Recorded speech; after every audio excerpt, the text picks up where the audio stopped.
পাল্টা আক্রমণে কাফেররা দিশেহারা হয়ে পড়েছে।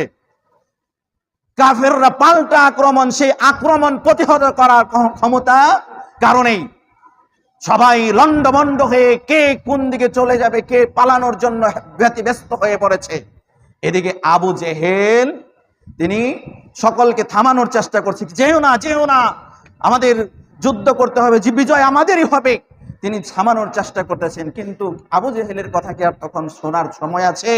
জীবন বাঁচানোর আগে প্রয়োজন, আগে জীবন বাঁচলে তারপরে তো আবু জেহেলের কথা শুনবে। কেউ আবু জেহেলের কথা শুনে নাই। মানুষ পালাতে চেষ্টা করেছে, কাফেররা পালানোর চেষ্টা করেছে। এদিকে মুসলিম বাহিনী যুদ্ধ করছে, মারছে আর কাফেরদের মারছে, আর কাফেররা মস্তক দ্বিখণ্ডিত হয়ে তারা মাটিতে লুটিয়ে পড়ছে। রব্বুল আলামিনের একটা আয়াত পড়েছিলাম, ইয ইউহি রাব্বুকা ইলাল মালাইকাতি আন্নী মাআকুম ফাসাব্বিতুল লাযীনা আমানু সাউলকি ফি কুলুবিল লাযীনা কাফারুর রু'বা ফাযরিবু ফাওকাল আ'নাক। স্মরণ করো যখন তোমার রব ফেরেশতাদেরকে ওহী নাজিল করলেন। কি ওহী নাজিল করলেন?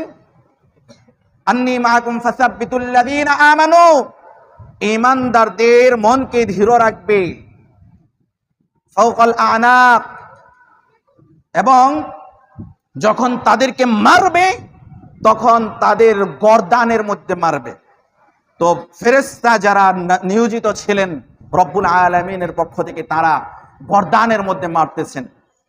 সাহাবায়ে কেরামরা পরবর্তীতে যুদ্ধের ঘোষণা করতে গিয়ে, যুদ্ধের বর্ণনা করতে গিয়ে রাসূলুল্লাহ সাল্লাল্লাহু আলাইহি সাল্লামের কাছে যুদ্ধের বর্ণনা দিতে গিয়ে বলছেন, ইয়া রাসূলুল্লাহ, আমি কাফেরকে মারার জন্য তলোয়ার উঠিয়েছি, এ সময় দেখি কাফেরের মাথা নেই, মাথা মাটিতে পড়ে গিয়েছে।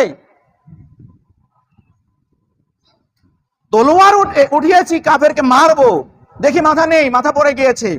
একজন বর্ণনা করছেন, ইয়া রাসূলুল্লাহ, আমি একজন কাফেরকে দৌড়াচ্ছি, ও আমার ভয়ে দৌড়াচ্ছে, আর আমি পিছন থেকে চাবুকের আওয়াজ শুনতে পাচ্ছি, কে যেন ওই কাফেরকে চাবুক মারতেছে।